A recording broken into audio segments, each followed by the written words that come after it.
Hello, everyone. This is WGSN-DB Going Solo Network, and you guys are listening to the Boy and Girl Thing. Welcome to the show.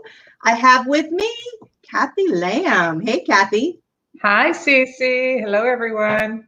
I'm Cece Schatz. I'm the doyenne of relationship building. And you guys, our website is goingsolomedia.com. All our shows are listed there, so please help yourself. And, we would love for you guys to check in all the other hosts and all the other shows that we have there. We would love that.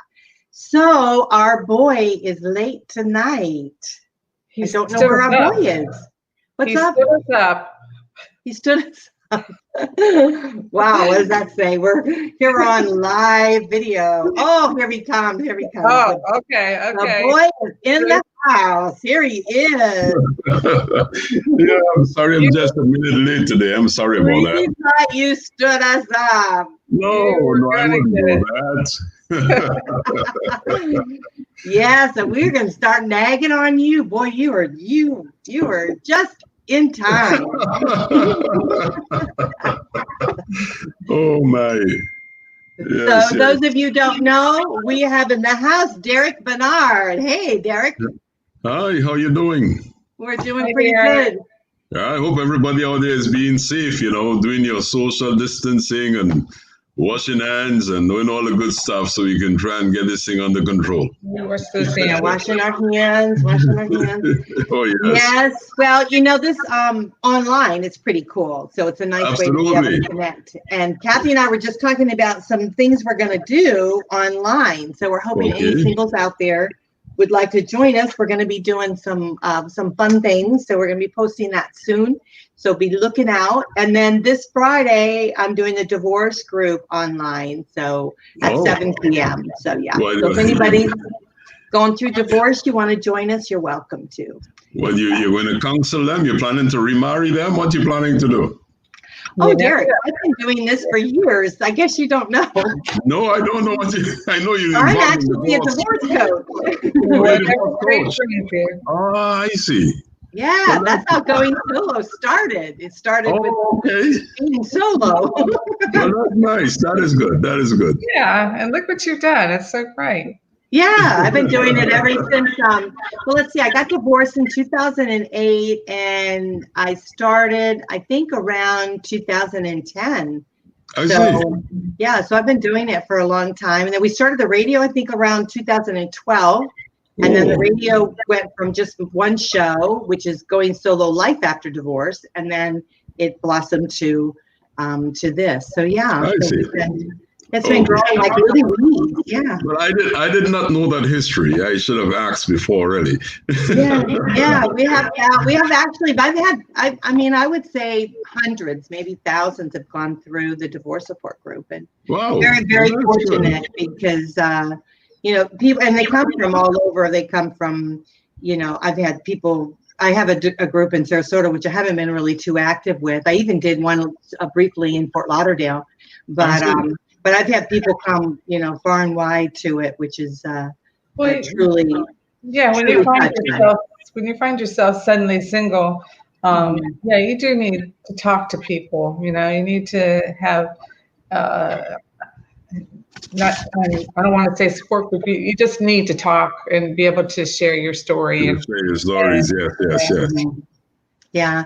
Well, what I have found is that, and that's why Going Solo developed was, I found that as the transition of, relationship building and so taking it from a relationship loss, moving through to transitioning into the single life that I want, you choose, how we're embracing our singles life. I found that really embracing other people is very, very important. And so you learn a lot from your friends. You learn a lot from the different connections that you make, and they may be short-term connections, but you still grow and learn in that. Absolutely. So now taking it into the dating arena and embracing dating and embracing the last quarter of my life and the last quarter of other people's lives, we're creating a shift. So our relationships are changing. And what I found is that they're so much more enriched, Yes, so yes. it really is a great thing. So Yeah. You So get to speaking share, of you get to enrich, empathize, and you know, and yeah. that's good. That's good. But I like that, that what did you say? Is suddenly single? Suddenly, That sounds like a good title for something, Yeah, it is. Well, I think there is a divorce thing out there that's called Suddenly Single. Yeah. What's that so? Yeah, Okay. I talked to them. But yeah, but you know what? You're not suddenly single. We think we are, but we're really not. And No, it's a the more we process that look into happens it, we over start time. to realize the relationship started to dwindle, or maybe Yeah. because of death. Maybe death, you're suddenly single, but that type of thing. Well, right, but other than that, it's a process. Yeah. So talk about enriching our lives. Let's talk about our subject tonight, which is nag, nag, nag. Who nag? We started on that last week, and it was like, oh man, that's a bad word when it comes to somebody nagging. Nag, nag, nag. So who nags? I know I certainly don't nag. Do you nag, Kathy? I don't think so. What? Because I've been single for so long, I haven't had anybody to nag to. If I ever did nag, because I don't think I ever did. I think that's just a man's way of making you drop the subject, and so he says he's nagging. But if he says that word, he's ready for somebody to either blow up or you're going to shut the person out. Oh my! Well, that's right. If they do say you're nagging, that's like let's not use the word nag because that's associated with hag. Oh, yeah, we know we are not. It kind of is. Well, let's not use that word. Let's stick to what the good doctor was saying, in that there are people who move away and there are people who push forward, right? And to me, it's all about respecting each other's space. I mean, whether a man is doing it or a woman is doing it, the doctor's research indicated that women are more apt to do that than men are. Mm-hmm. But the thing is that I think that pushing when somebody isn't ready to embrace something or discuss something makes for a bad relationship. Simple as that. That's when nagging starts? I think so. I think that's when someone doesn't want to talk about something, or maybe you just don't want to take the trash out. They're not totally ready. And I think you need to respect that person and say, you know what? They probably have a process to go through. Let me give them some time and space and respect. Instead of me trying to control the situation and push too hard on it, which then becomes a nag, and it becomes kind of, it diminishes the joy in a relationship. And I think that is something that we have to be conscious of, because to me, it comes down to, do I really love and respect this person? Or do I just want to have things my way? I was watching a show last night. It was called, something about marriage, something, I just ran across it, and it was like they got married like right away, and then they had to then they had like 3 months to decide whether or not they wanted to stay in the marriage. Oh yeah, I like that show. What's the name of that show? Yeah, it's it is like a 3 month. It is a 3 month thing, but boy, that's girl. They don't know each other. I don't think they don't know each other. Yeah. So this one girl, she's with this guy, and he just seems to be the sweetest guy in the world, but he has all of these dreams of things he wants to do with his life, and she keeps cutting him down. Everything he brings up, she keeps cutting him down. She's like, well, you can't do that if we're going to have kids. Well, you got to, we're going to rent a house and all that. You can't do this. You can't do that. And just, he's getting so frustrated about it. And he's like, well, I got dreams, I want to do these things. And I don't see where having a family and being married is going to stop any of that, because I'm going to do those things. And she's getting all mad at him about it. And she stomps out of the room and goes sleep in the bedroom and like, let me know when you're ready. And that. And she kept it up until he went her way. And, that was so wrong. The guy's never going to be happy. So he gave in to her? He actually gave in and said, okay, I'm going to do it your way. Well, in the end, She said he wanted to write a book, a children's book, a Christmas song. He wanted to write a Christmas song. That was one of his things. And she was telling how ridiculous it was, to do that. So she's a discourager. She's not an encourager. No. And so then finally in the end, when they saw they all have their psychiatrist too, that they talked to, or their counselor or something. And so then she said, okay, I will, it's okay if you can write your Christmas book or your Christmas song, and I'll ring the cowbell or something. And she's kind of making fun of him over it. But, she's already had that negative attitude in the beginning, like nothing's going to work. She's going to always be like that. Yeah, that's not a marriage I would stay in beyond the 3 months. Yeah. At the end of the 3 months, that's the end of the marriage for me. I'm going, sorry, whatever you bring to the marriage, whether it's your beauty, whether it's your money, whether it's your whatever, I'm gone. Yeah, I would say I'll see her on Friday. That will be a very unhappy, very, very unhappy relationship. Yeah, and he was willing, though. He was willing to, give it all, whatever she wanted, and that's wrong. I think everything should be so evenly in the middle. Yeah, it's like this week. I know a couple. They're both in their early 40s. They met online, and the girl decided to come to look for the guy. Right, and she came up to St. Petersburg to look for him from down south. And she was supposed to spend a week with spring break because she teaches and all of that. But then the week was broken up because her son needed to use her car, so she had to go back down. And then she came back up.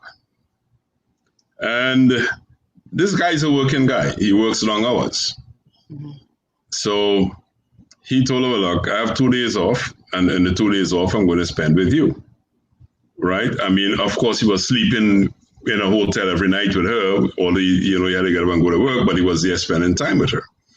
So I think it was on the Saturday night was his last work night for the week. She calls him and tells him, oh, I'm leaving, I'm going back down. And he said, but I'm just finishing off something, I'm going to be with you. He said, okay, where are you going? She said, I don't know, where to leave your things, your bag with your clothes and stuff. He said, okay. All right, well, I'm coming to collect my clothes. And when he got there, she was like, no, I'm not going, I'll stay. Okay. So they go on, he spent the Sunday with her, he spent the Monday with her, part of Monday with her, and she goes back down, and then she calls him, but when he's working, he can't answer the phone all the time. And then she got very upset and said, oh, you're playing games, and la-di-la-di-la-di-la-di-la-di. Well, she didn't get a call back. I think while she was talking, he hung the phone up. And she didn't get a call back for a couple of days, and then she came around and said, she's sorry, and this and that. But I think his mind is kind of made up. That's not the person for him. Number one, he has no kids, right? And she has 3 big sons. The third one is about 15 or 16, and he has cerebral palsy.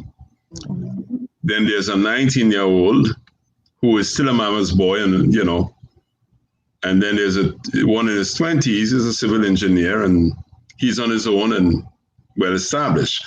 But she's at a point in her life where she has 3 big children, and he has no children. But he was looking past that and said, okay, there's a possibility.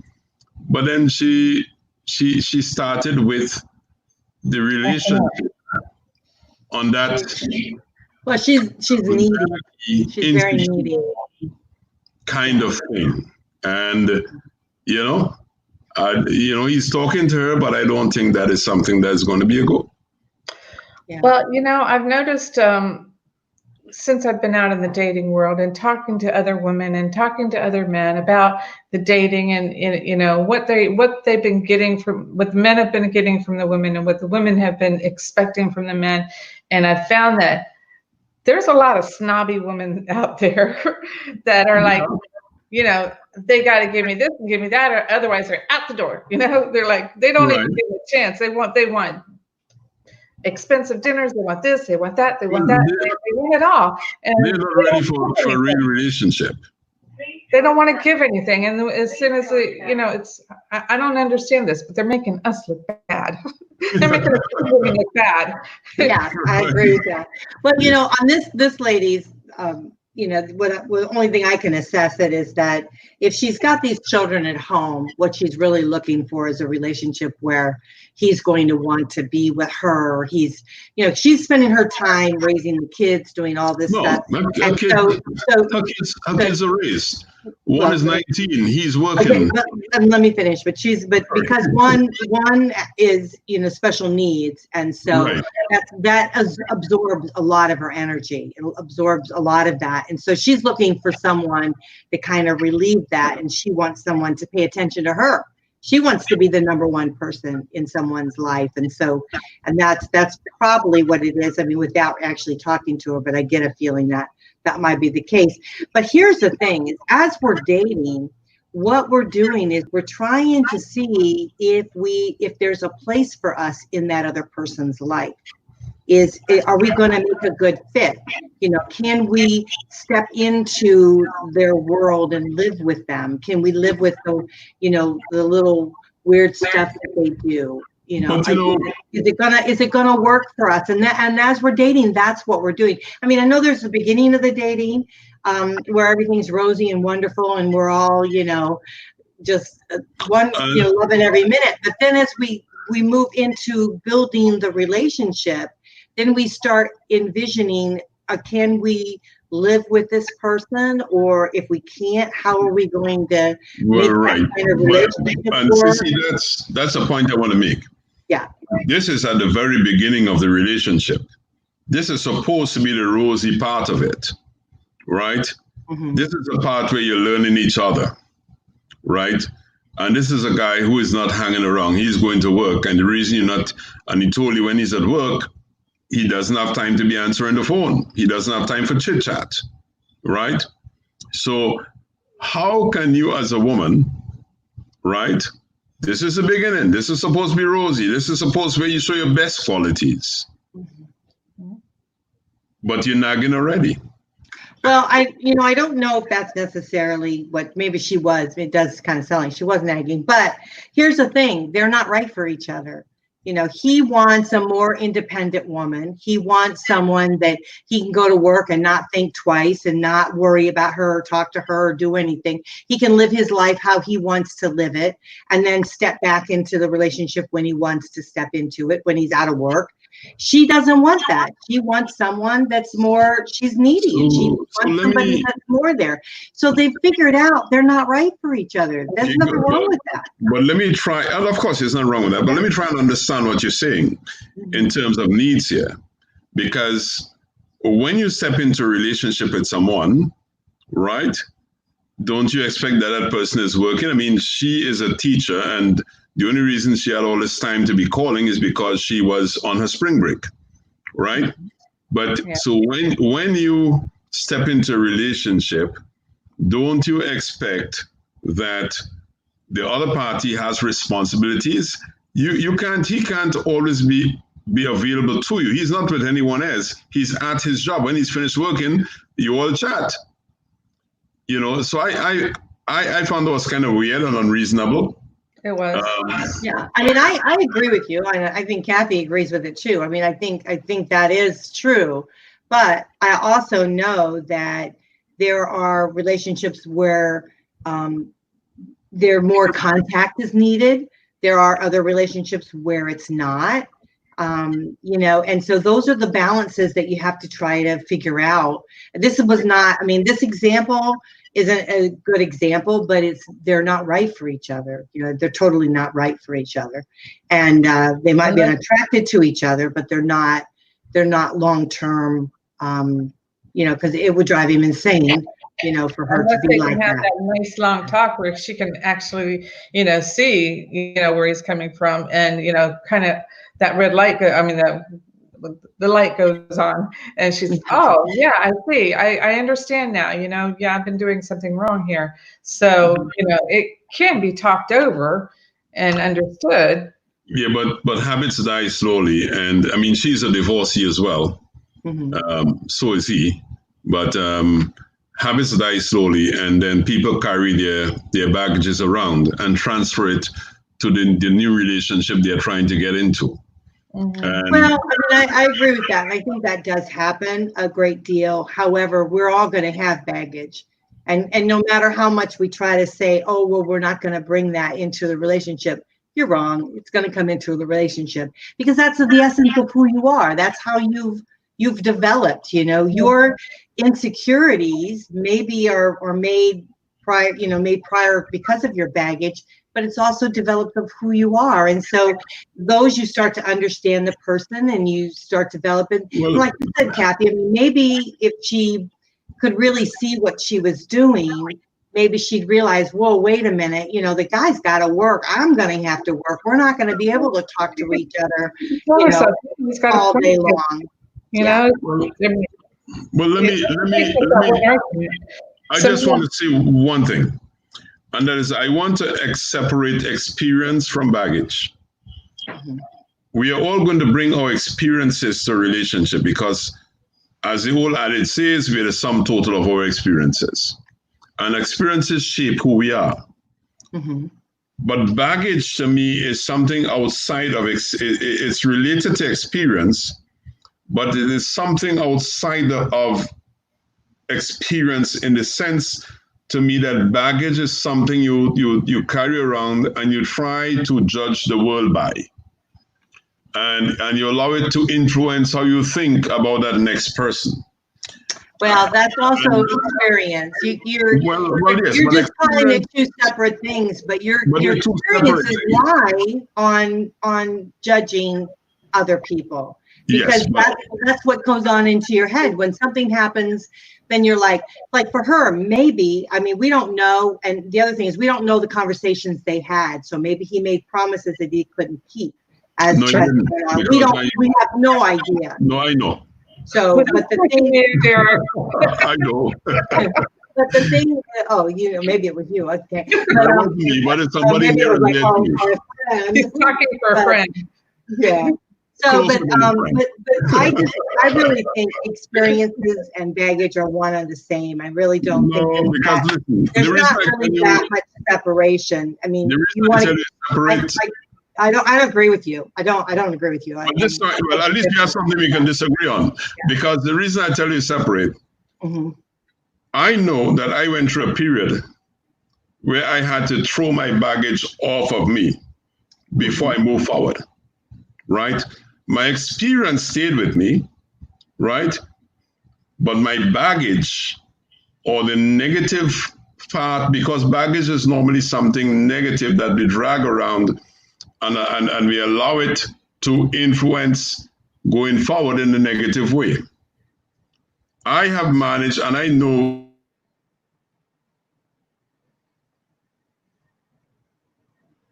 Hello? Hello? Oh, all of a sudden everything went. We lost him. Derek, wake up. Wake up, Derek. Hello? I don't know what happened there. I kind of get what he's saying though, about the baggage and what he's calling his baggage. He's calling his negative. I don't know. We blanked out there for a minute. I don't know what was happening. Yeah, here we are. Yeah, we were just saying. So we understand what you're saying. So what you're calling your baggage is really your negative feelings, the negativeness of the negative energy that you bring with you. That's baggage. Negative experience is positive. Right. Even a negative experience, as I used to tell people, and I was quite serious about it, I've never had a bad day in my life. Because any experience I've had, I've taken it. Other than this weekend. That wasn't me. But it was near and dear to me. But every experience I've had, I normally look at it in a very analytical way and try and pull what I can get positively out of that experience. And that's how I learn.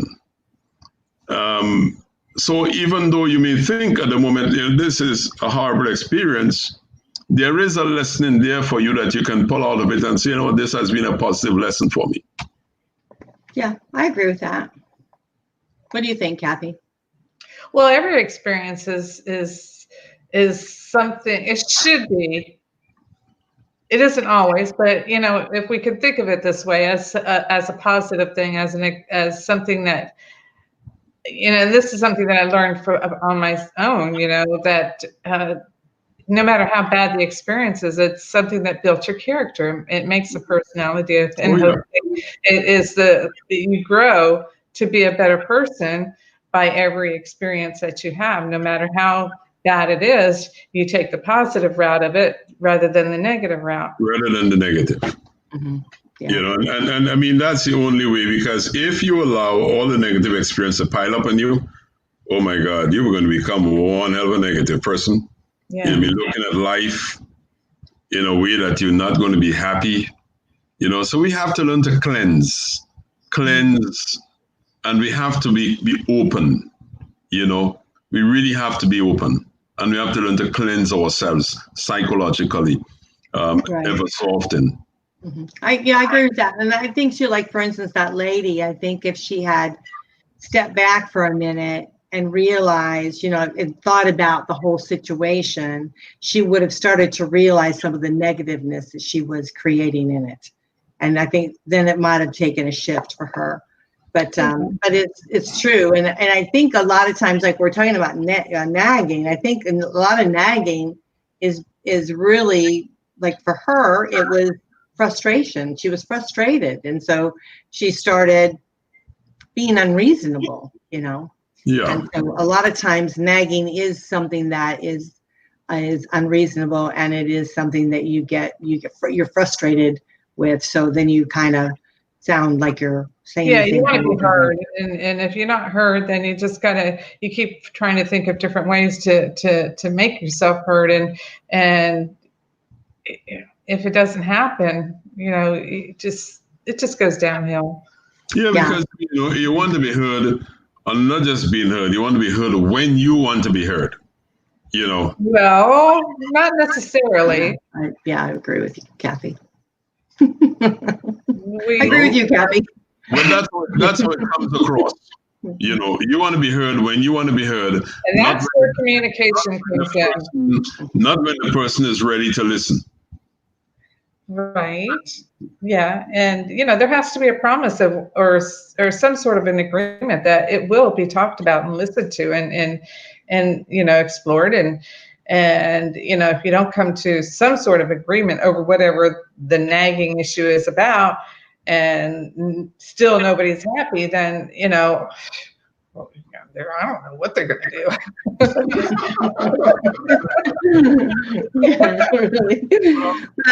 I've found that when I've been in a relationship where I find myself that I feel like I'm nagging, then I stop and think for a minute and think, well, what's going on here? Why are you not listening to me? What is it about whatever the subject is? Is it truly about that subject, that whatever that issue is, or is it something bigger?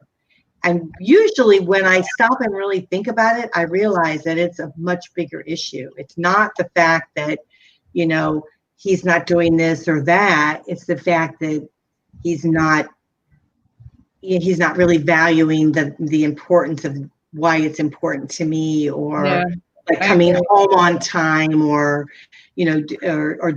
following through on what you say you're going to do. I mean, that was a big issue for me. Like, you say you're going to do something, but then you don't do it. You don't do it. And it's like, you got to do what you say.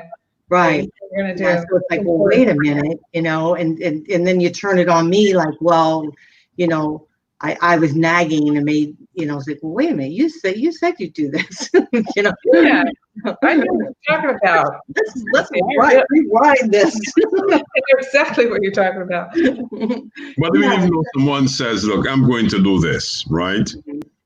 And the time that you expect them to do it passed, either because the human being, could have been that they've forgotten, could have been that something else came up, could be that there wasn't the time to fit it into their schedule. There are a number of reasons, and this is a simple thing, forgetting to do something, right? then what should be your approach be in terms of reminding or that person that, hey, you're supposed to do this, what happened or whatever? Is it going to be an aggressive approach? Is it going to be an approach that is loving and kind? And, what kind of approach do you use? Okay, I can tell you that it's, when you're talking about them doing something, they say they're going to do something, then they don't do it. Usually it's something that's really, really nice, and you're thinking, oh, that's really thoughtful, but then, they don't do it, and you kind of feel, in my case, I feel, a little bit, well, am I being selfish to bring it up, that he said that he was going to do this, and now he's not doing it, and, I feel uncomfortable to bring up something that he said that he was going to do that was going to be really nice, and then it's just nothing. There's nothing there, and so you just feel let down over it. Mm-hmm. That's okay. That's right. And so if you feel like if you bring it up, then you're kind of being ungrateful or maybe nagging. But then again, it was something that was promised, and so then you feel like, geesh, So it's like for instance, like if you take. Let's say you're making a big meal. You prepared, you've taken all day, you've gone shopping, you've done all the preparation, you set the table, you did did all the stuff that was going to be really, really nice. Mm-hmm. And you've spent hours and hours and hours preparing. You did all of it. You had a wonderful dinner, candlelit dinner. Everything is wonderful. You're cleaning up the mess. You're doing all the dishes. You're cleaning all the table. You're doing all the pots and pans. You're washing everything. And then you say to him, honey, don't forget to take the trash out. And then you're a nag. So it's like, what's up with that? Yeah. Right? I mean, you spent hours and hours and hours of doing something, and all you asked is one thing, it was for them to take the trash out.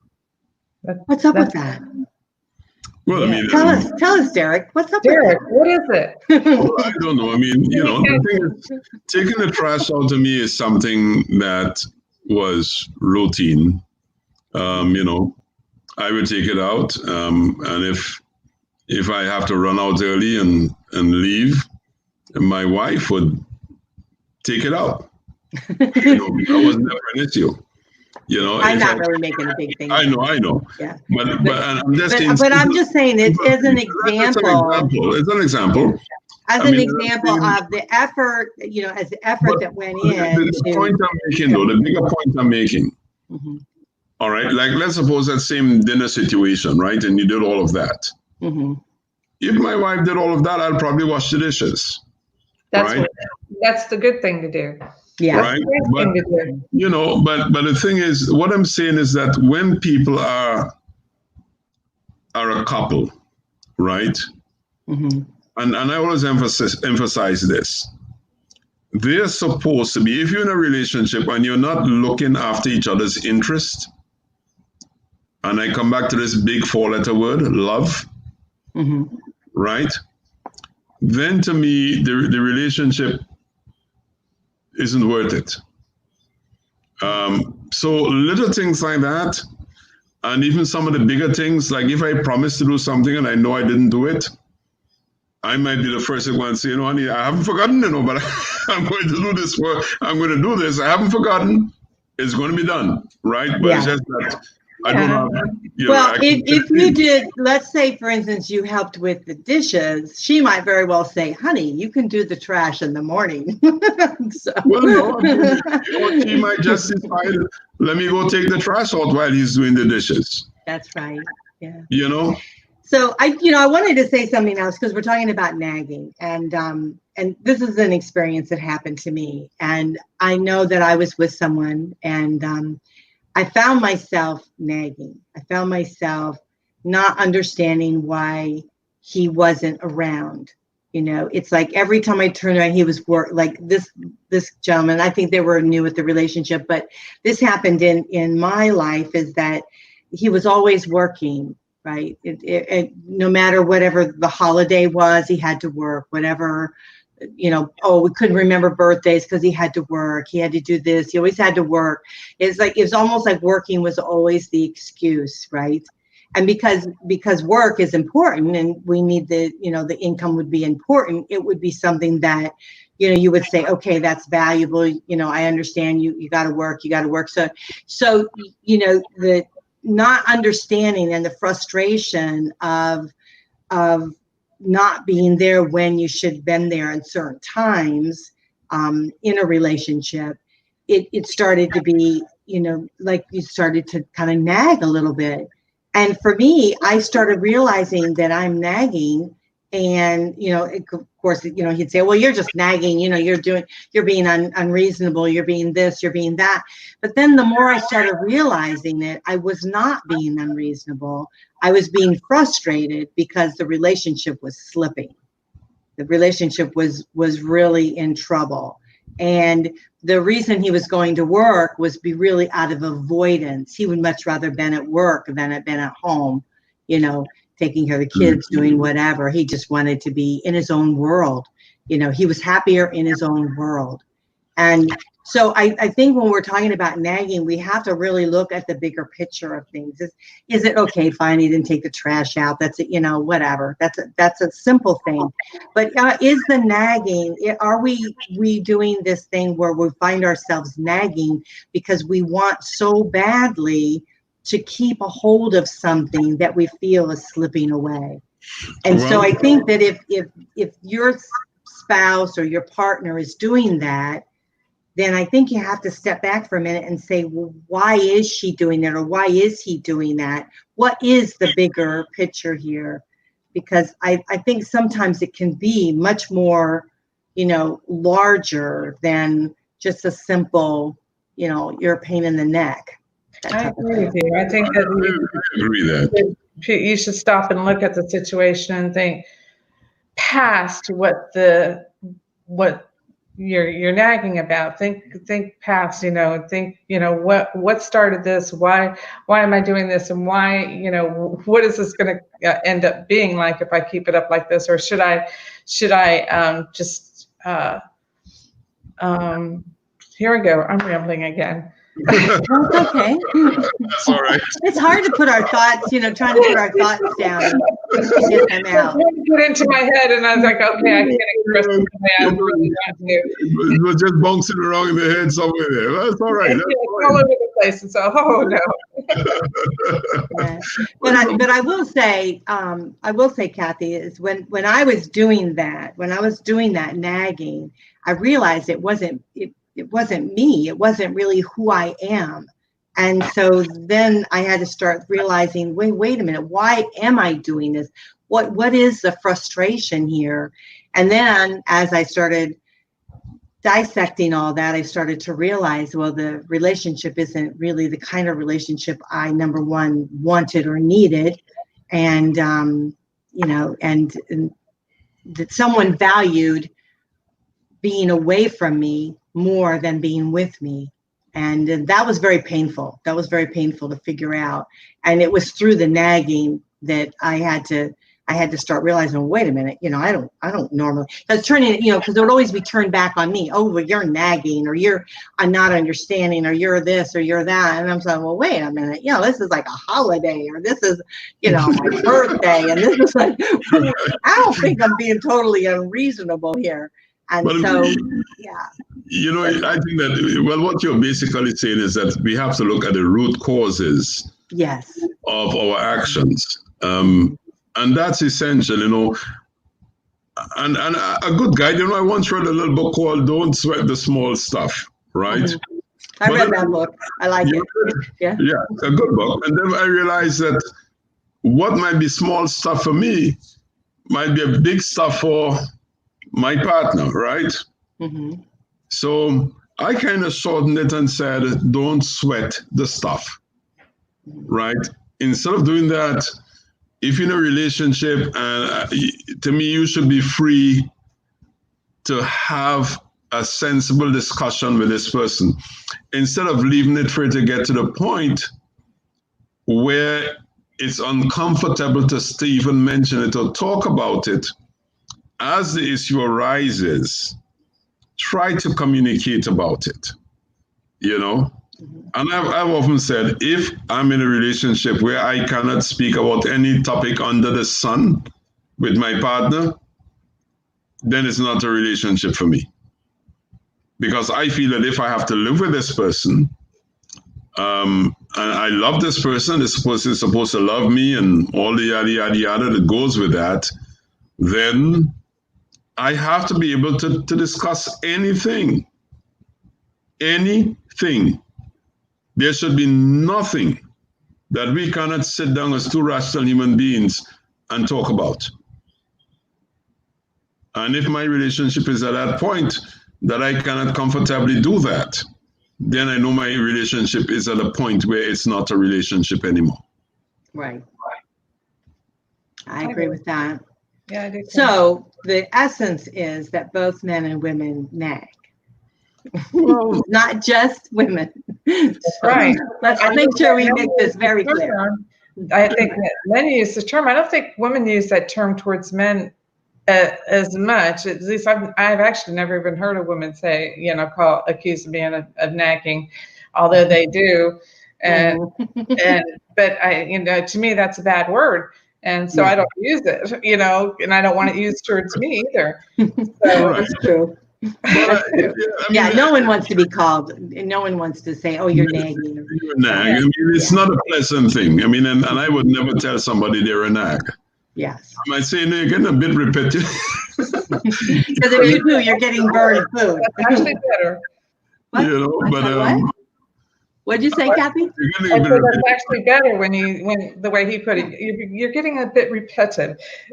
With your accent, that was but I wouldn't call somebody a nag. I might do it in jest. I might do it in jest.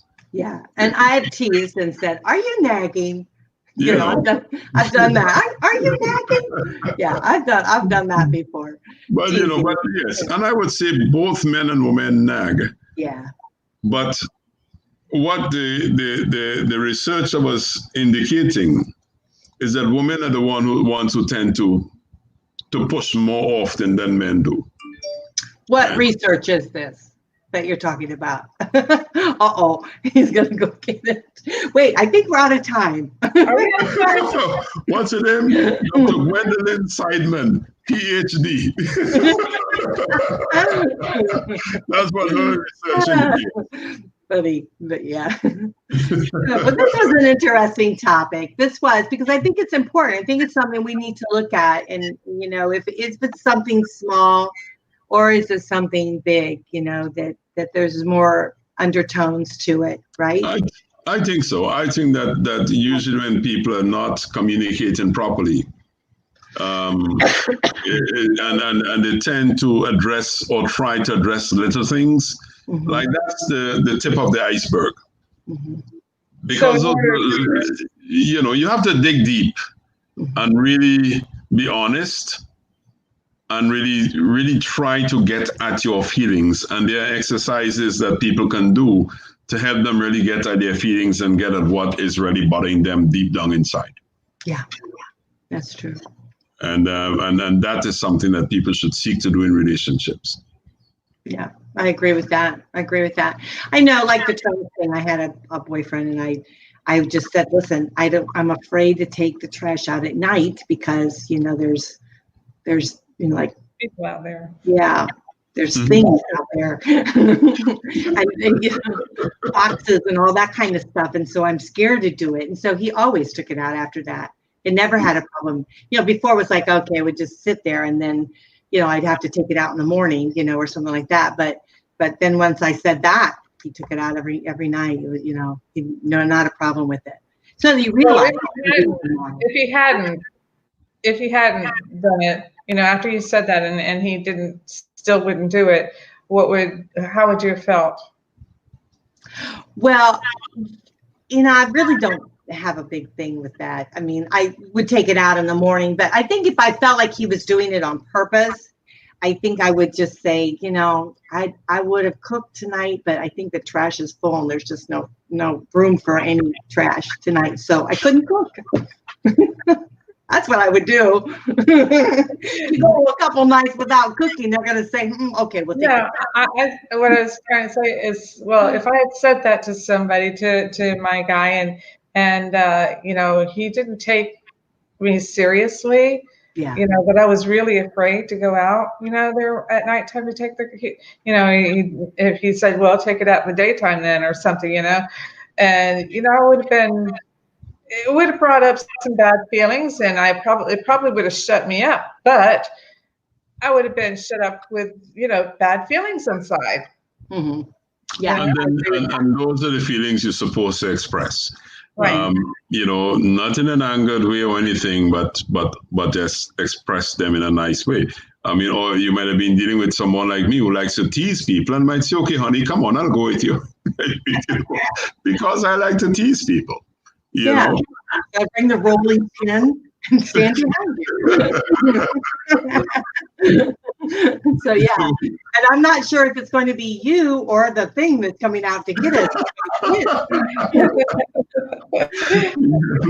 But I think that even again, we need to really understand that as we're dating and we're building relationships, we are in our mind's eye trying to develop, is this the person for us, you know?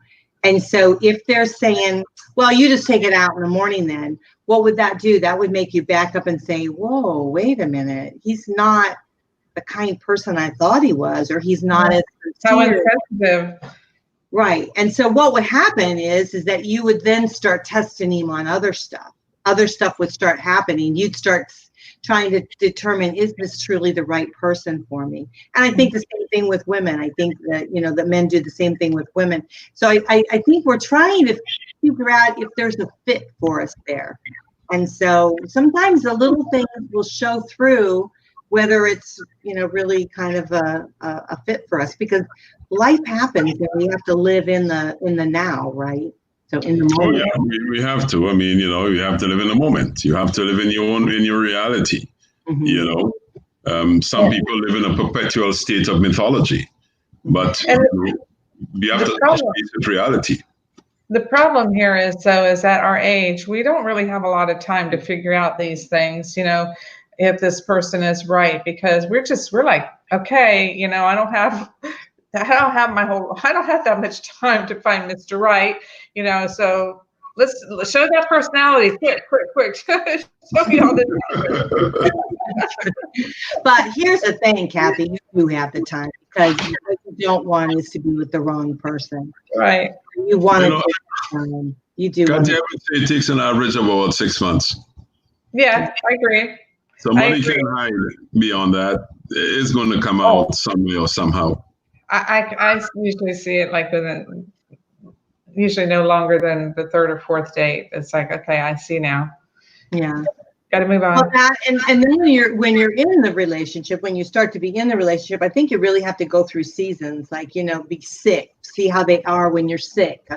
Are they nurturing? You know, both men and women, are you nurturing to someone? You're like, oh, well, get over it, you know, that kind of thing. Yeah. So, you know, you want to go through all those different seasons. You want to go through the holidays. You want to go through some of the stuff to see how you do blend there, for sure. Yeah, I mean, you want to know that your values and your take on life, you know, your concerns, your interests, you know, those things you want. They don't have to be the exact same, but at least if somebody doesn't have the same interest with me, do they have the time to say, well, okay, let me still see what you are interested in. Let me get a little bit of interest in that because you're interested in it. You know, all those things to me, I mean, goes a long way in creating a relationship, you know, because to me, building a relationship is a creative effort. It's not, you know, it just doesn't come. You have to work at it and create it. And, you know, it's important. Does that person care enough or love me enough to even pretend to be interested in birds if I am? You know? And, you know, things like that. I mean, I'm an animal lover. And if I'm with someone and they don't care about animals, I know that we're not going to be able to